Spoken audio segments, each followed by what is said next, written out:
Hey, K-Mac. Here I am. There we go. Hold on. Let me to the door. Okay. Hello, everybody. Hey, K-Mac. We'll get started with questions from Kent, and then if anybody else has a question, just go ahead and raise your hand virtually for me, and I will get to you. Kent, go ahead.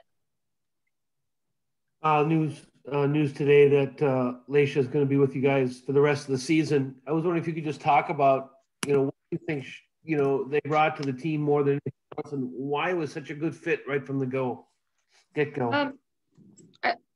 Congratulations to Lay, first of all. Everything that they've been through, it's been amazing. Even just having her around us, immediate impact. It's been great. I mean, I think the steadiness is something that we really needed in the beginning of the season. And ever since that first win, I think they just kind of slid right in and exactly what we needed. So excited about that, excited about having them for the rest of the season, and looking forward to many more wins with them with us. I remember at the last home game watching during there was the overtime win over Vegas, just how vocal Leisha was in the huddles during timeouts, and I thought it's kind of amazing that somebody could become such a vocal leader, I guess, so quickly. Does that surprise you?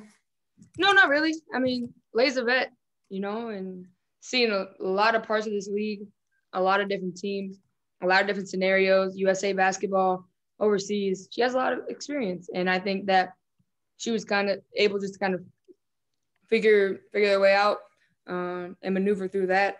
But it doesn't surprise me at all. Like I said, Lay's been real steady this whole time, always able to communicate, knowing what's coming next, very coachable, very communicative. So it's been great.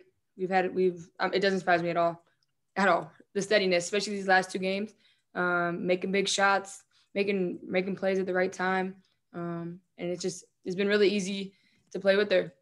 And it's been seamless fit for us. A real quick question on the upcoming game. Coach talked a lot about how maybe you guys didn't get calls in the last one. You guys got almost 50 points in the paint, but I think you only went to the free throw line 9 times. And then she also talked about the intensity of the game. Given that this is back-to-back games against a rival, do you expect that intensity to really take a jump up this Saturday? I expect it to be 10 times more than what it was the last game. It's a tie-break game for us. We know that. We're on the road, hostile environment. Their men's team just made the Western Conference Finals, or the NBA Finals, and we know there's going to be hectic in there. And that's what you want to be in. You want to be in these types of games, wearing Minnesota Lynx across your chest on an opposing team floor with Cheryl Reeve as your coach. I'm looking forward to it. Looking forward to the competitive environment. I've always loved playing here in Phoenix. Their fans are amazing. But being here in a hostile environment in a rivalry game is something as a competitor you want to be a part of.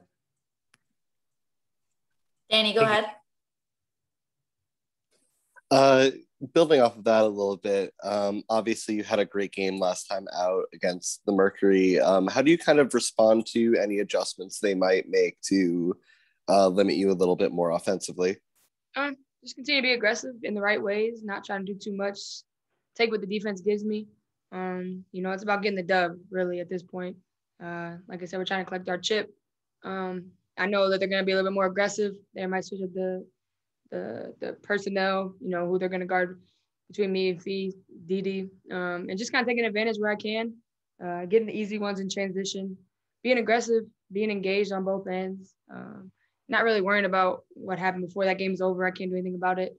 Yeah, I played well. We won the game. It was great, but we have a whole nother game tomorrow. And I know I'm going to get an even better version of Diana and Sky. So just being mentally prepared for what I have to do for my team. Any other questions for Kayla? All right. Thanks, K-Mac. Have a good rest of your day. All right, everybody. I have Leisha with me. Hey, Leisha. We'll get started with questions from Kent. Kent, go ahead. First of all, congratulations on signing for the rest of the season. I think we all kind of expected it was going to happen, but it's nice to have it done. I was just wondering, you know, you've played for a lot of teams with a lot of teammates. I'm curious why you think you fit so well with this group, because really you hit the ground running when you first got here and things have gone so well since. I mean, what do you think was the key to meshing, and why do you think you fit so well here? That's a good question. I think Sylvia Fowles is one reason. I'm playing with an Olympian. Obviously, there's a few other Olympians on the team also. But I've never played in my professional career with a dominant back to the basket post player. And so that's really fun. And that's really new for me. I remember the first practice, I had to do the drill over 3 times because I wasn't throwing the ball high enough for her. And she's like, lay higher. I'm like at the back of the backboard. So having a dominant post player like her and someone like me that can pass and get the ball where it needs to go, I think really sets our offense up well. And then obviously playing with Nafisa, another really good player. So playing with good players always makes you better as a point guard. And I think that helps. And then Cheryl Reeves is awesome coach and just so, I almost said calm. Haha, that's funny. She's calm at times when she's not, with her fire and intensity. But I think she brings a level of veteran status as a coach that I really haven't felt since I played for Lynn Dunn. And that was back in my rookie season when I played for Lynn Dunn and Stephanie White. And so playing for her with someone with, so much fire, but so much experience, who really knows how to coach the game, who really knows how to, say the right things and set us up. I think that has really helped. And so it's nice to be coached again by a veteran, experienced, dominant coach like her. And just in terms of how the offense has figured out kind of where to get the ball to the people in the right spaces, how much of a role have you had in that? Because I think since you started in the starting lineup, the team has got a offensive efficiency rating of about 104. I mean, things have really clicked. Can you talk about how you were able to facilitate that? I mean, it's what I do. And again, that's why I think you can't not credit good players enough. So I've been pretty good I feel like in my career trying to get the ball where it goes. I've played with, different styles of players throughout the league, but it's what I do. And when you have a player like Sylvia Fowles, it's not hard. You pass fake there and you get her the ball because she's that good.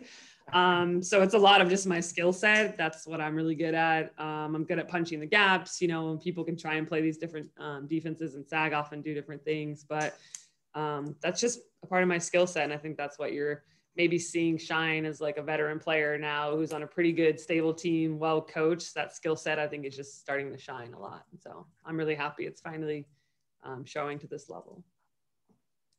Last question. I remember very distinctly watching the Vegas game at Target Center the other night. It was really tense down the stretch. There was some timeouts there, and I was taken by how vocal you were in the huddle. I know that you're a veteran, and this is a veteran team, but was it hard to step in and be that vocal person from the get-go, or is that just something you've always brought? It wasn't hard with this team, and I think you can't discredit, I've said I knew a lot of these players, and I say again and again and again. And so I think there was a level of trust that I had with them. And I'm not someone who I talk a lot, when I'm on defense, or I'm going to talk through the offense, but I'm not the player who just is going to talk. So I think to that regard, when I do have things to say, people do listen because it's very intentional. And I'm not just going to be the one that's kind of always spazzing out and saying things. At times I'm just I feel like we need to take a deep breath. There's a lot of energy. There's a lot of people talking right now. Let's just calm down. So I think, having known a lot of these players, I think really did help me come in. But I didn't know K-Mac. I've never played with her before. I played with her at USA for a second, but we never played in the W team before. So I think there's the level of being a veteran and people kind of knowing me from around the league too. I think that helped with the trust. So then I could come in and just start talking in the huddle. And then in terms of me doing it so quickly, at this point in my career, I think it's what you do. I never really thought twice about it. I just was in the game, and people are wow, you're talking a lot. I'm yeah, that's what point guards do. I don't have time. We're already, however many games in, I've got to talk and help my team win. Very good. Well, thank you and congratulations. Thank you. All right, we have 2 more questions. We'll go Pepper and then Danny. Pepper, go ahead. Hi, Lasia. It's so great to see you. It's been great to see you find a home in Minnesota.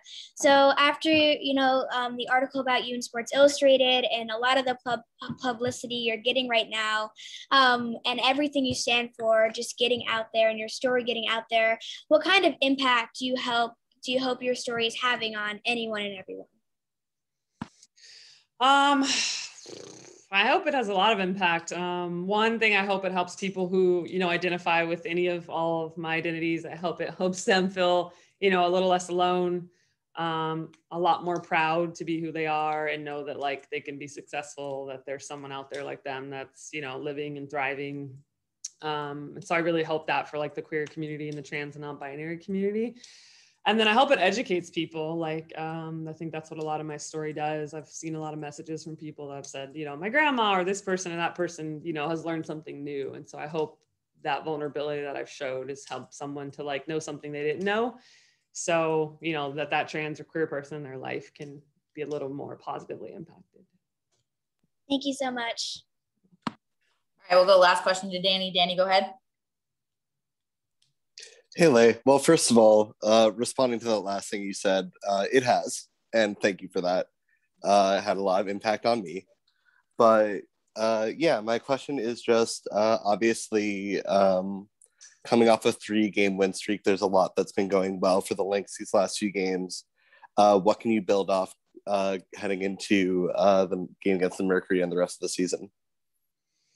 I mean, everybody's chasing this Olympic break. Like, you've got to have the momentum. I didn't even realize we'd won 3 in a row, honestly, until like yesterday. And I was like, oh, wow, we're doing like awesome, because the season's just tough. Every game is so difficult. So, winning is contagious. I hope we carry the momentum. We're like, we can't pull a Dallas, right? We've got to come in and win the second game on the road. So that's where we're focused at.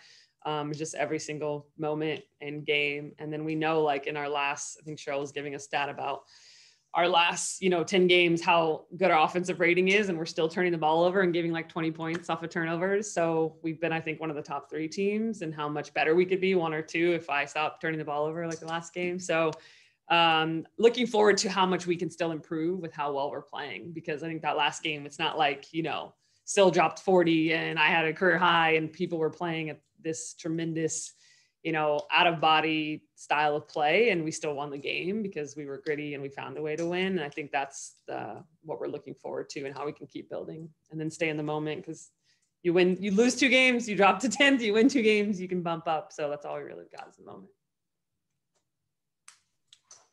Great. Thanks, Liz. Thanks so much. All righty, everybody. That'll be it for today. Thanks, Corey. Thanks. Thank you. Thank you all for joining. I will get this link sent out as soon as we can, and we'll get links for tomorrow's game sent out this evening as well. Hope you all have a great rest of your day. You too. Thanks, Corey. Bye, Danny.